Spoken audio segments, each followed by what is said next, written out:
Om Swastiastu. Selamat datang di SMK Negeri 1 Klungkung.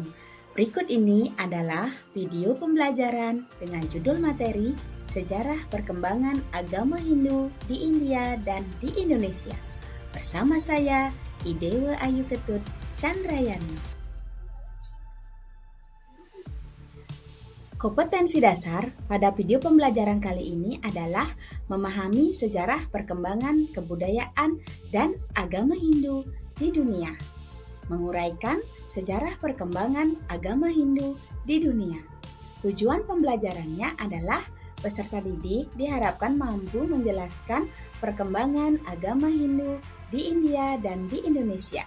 Yang kedua, peserta didik diharapkan dapat mempresentasikan sejarah perkembangan agama Hindu di India dan di Indonesia. Nah, anak-anak, pembahasan materi yang pertama adalah sejarah perkembangan agama Hindu di India.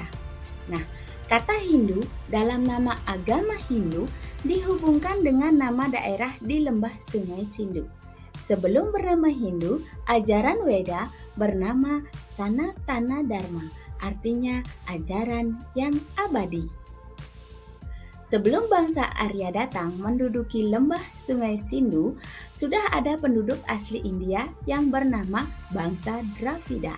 Bangsa Dravida ini sudah memiliki kebudayaan yang tinggi. Nah, perkembangan agama Hindu dimulai sejak datangnya bangsa Arya. Nah, perkembangan agama Hindu di India dapat dibedakan menjadi 3 zaman, yang pertama ada Zaman Weda. Pada zaman ini diperkirakan wahyu atau ajaran suci Tuhan diturunkan dan diterima oleh 7 maharesi yang sering dikenal dengan nama istilah Saptaresi. Para ahli sejarah mengatakan Weda diturunkan sejak 6000 tahun sebelum Masehi. Kata Weda berasal dari bahasa Sanskerta yaitu akar kata Wid yang artinya mengetahui. Weda artinya pengetahuan suci. Nah, yang kedua ada zaman Brahmana. Zaman ini ditandai dengan kitab Brahmana sebagai bagian dari Weda Sruti yang disebut Karma Kanda. Kitab ini memuat himpunan doa-doa serta penjelasan upacara kurban atau kewajiban-kewajiban keagamaan. Pada zaman ini muncullah kitab Kalpa Sutra, yaitu aturan mengenai penyelenggaraan yajna. Nah, yang terakhir ada zaman Upanishad. Upanishad berarti duduk dekat guru untuk mendengarkan wejangan-wejangan suci. Nah, Upanishad mengajarkan tentang tata cara mengatasi kegelapan jiwa untuk menemukan Satchit Ananda. Upanishad dikenal pula dengan istilah filsafat. Ada 9 sistem filsafat Hindu yang dikenal dengan istilah Nawadarsana, yang terdiri dari 6 sistem filsafat yang disebut Astika, yaitu golongan filsafat yang mengakui kebenaran ajaran Weda, dan 3 filsafat yang disebut Nastika, yaitu golongan yang tidak mengakui kebenaran Weda. Nah, anak-anak, sampailah kita pada pembahasan yang kedua, yaitu sejarah perkembangan agama Hindu di Indonesia. Dari India, agama Hindu menyebar ke seluruh dunia, termasuk ke Indonesia. Sebelum pengaruh Hindu itu datang, penduduk Indonesia telah memiliki 10 unsur kebudayaan asli dan juga telah menganut kepercayaan terhadap roh nenek moyang. Pembahasan sejarah perkembangan agama Hindu di Indonesia dapat kita ketahui dari yang pertama, yaitu perkembangan agama Hindu di Kerajaan Kutai. Kerajaan Kutai terletak di Kalimantan Timur. Sekitar abad ke-4 Masehi, Kutai diperintah oleh raja yang bernama Aswawarman yang merupakan putra dari Raja Kudungga. Raja Aswawarman memiliki putra yang bernama Raja Mulawarman. Nah, di Kutai ditemukan 7 prasasti yang disebut Yupa yang memakai huruf Pallawa dan berbahasa Sanskerta. Yupa ini merupakan tugu batu untuk mengikat hewan untuk melaksanakan upacara kurban. Nah, Raja Mulawarman adalah pemuja Dewa Siwa. Beliau melakukan pemujaan di lapangan yang bernama Wapraketswara. Nah, di gambar di samping itu adalah contoh yupa ya anak-anak.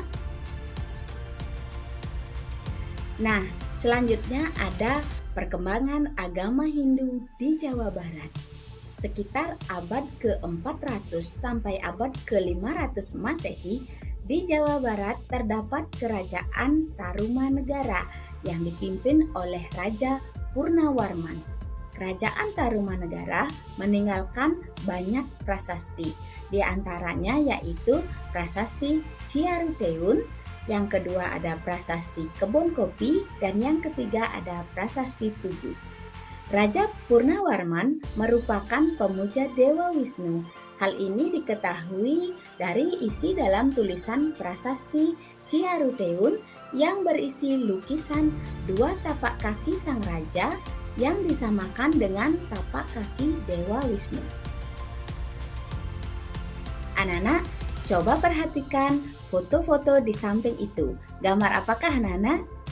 Ya, gambar di samping itu adalah gambar Candi Borobudur dan Candi Prambanan. Hal ini membuktikan sejarah perkembangan agama Hindu sudah sampai di Jawa Tengah ya. Nah, keberadaan pengaruh agama Hindu di Jawa Tengah dapat diketahui melalui prasasti Tukmas yang isinya tentang pemujaan Dewa Trimurti. Kemudian ada juga prasasti Canggal pada masa kerajaan yang dipimpin oleh Raja Sanjaya. Nah, peninggalan berupa Candi Prambanan dibangun pada masa dinasti Sanjaya setelah dapat menaklukkan dinasti Sailendra yang beragama Buddha dengan peninggalannya yaitu Candi Borobudur. Di Jawa Tengah juga terdapat kerajaan Holing yang dipimpin oleh raja perempuan yang bernama Ratu Sima. Bagaimana anak-anak? Sudah bosan? Jangan dulu ya, karena materi sejarah perkembangan agama Hindu cukup padat. Nah, saat ini kita sudah sampai pada sejarah perkembangan agama Hindu di Jawa Timur. Kerajaan Kanjuruan dipakai sebagai salah satu landasan untuk mengetahui perkembangan agama Hindu di Jawa Timur melalui bukti peninggalan yaitu prasasti Dinoyo yang menjelaskan bahwa kerajaan Kanjuruan diperintah oleh raja yang bernama Gajayana. Raja Gajayana mendirikan tempat pemujaan untuk menghormati jasa Maharsi Agastya dalam menyebarkan agama Hindu.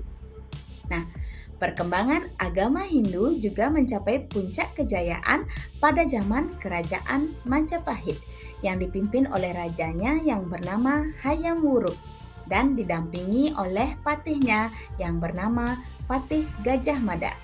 Pada kerajaan Majapahit sudah menunjukkan adanya toleransi beragama, yaitu Raja Hayam Wuruk yang beragama Hindu dan Patih Gajah Mada yang beragama Buddha. Mereka hidup selaras, serasi, dan berdampingan. Foto di samping adalah contoh foto Patih Gajah Mada ya anak-anak. Halo semua, bagaimana? Masih semangat? Nah, pembahasan kita kali ini sudah sampai pada sejarah perkembangan agama Hindu di Pulau Dewata, Bali. Nah, perkembangan agama Hindu di Bali diperkirakan datang pada abad ke-8. Hal ini ditandai dengan adanya beberapa penemuan arca siwa di desa Bedulu Gianyar yang bertipe sama dengan arca siwa yang ada di Dieng, Jawa Timur. Nah, kedatangan Maharesi Markandeya juga mengawali perkembangan agama Hindu di Bali. Beliau datang ke Bali dan menanam pancadatu di lereng Gunung Agung atau di lereng Gunung Tohlangkir. Nah, tempat ini pula menjadi cikal bakal dibangunnya Pura Besakih. Resi Markandeya mengajarkan tata cara umat beragama Hindu dan melaksanakan hari raya. Nah, selanjutnya ada Empu Kuturan, yaitu sebagai pembaharu kehidupan umat beragama Hindu di Bali. Empu Kuturan berhasil menyatukan sekte-sekte yang ada di Bali dengan konsep pemujaan Trimurti, yang kemudian diadakan pemujaan di masing-masing wilayah desa dengan dibangun Pura Kahyangan 3. Beliau moksa di Pura Siloyukti, dan untuk menghormati jasa beliau maka didirikan Pelinggih Manjangan Saluang. Orang suci selanjutnya ada Dangyang Nirarta atau sering juga disebut Dangyang Dwijendra. Beliau datang ke Bali pada abad ke-16 dengan jasa-jasanya dalam bidang sastra, agama, bangunan, dan mengajarkan umat Hindu untuk memuja Sang Hyang Tunggal dengan konsep pemujaan pada ide Sang Hyang Widiwasa, dan beliau moksa di Pura Uluwatu. Nah, anak-anak, tibalah kita pada pembahasan yang terakhir, yaitu perkembangan agama Hindu setelah proklamasi kemerdekaan Republik Indonesia. Agama Hindu ditetapkan sebagai salah satu agama yang resmi di Indonesia pada tahun 1959. Kemudian muncullah lembaga keagamaan yang disebut dengan Parisade Hindu Dharma Indonesia untuk mengatur kehidupan umat beragama Hindu. Demikianlah tadi pembahasan materi sejarah perkembangan agama Hindu di India dan di Indonesia. Semoga bermanfaat ya anak-anak. Ibu mohon maaf jika ada kesalahan kata atau yang kurang berkenan di hati. Ibu akhiri dengan Paramesanti. Om Santi Santi Santi Om. Terima kasih.